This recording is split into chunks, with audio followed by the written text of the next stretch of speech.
We divide 589 by 5 in long division method.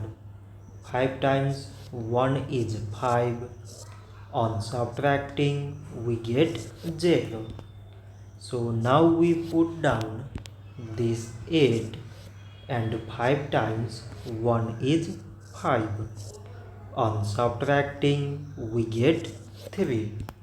So again we put down this 9 and it is 39. 5 times 7 is 35. On subtracting we get 4. So now there is no any other number to put it down. So we take here decimal so that we put 0. So it is 40 and 5 times 8 is 40.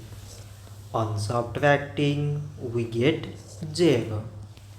So 589 divided by 5 is 117 decimal 8.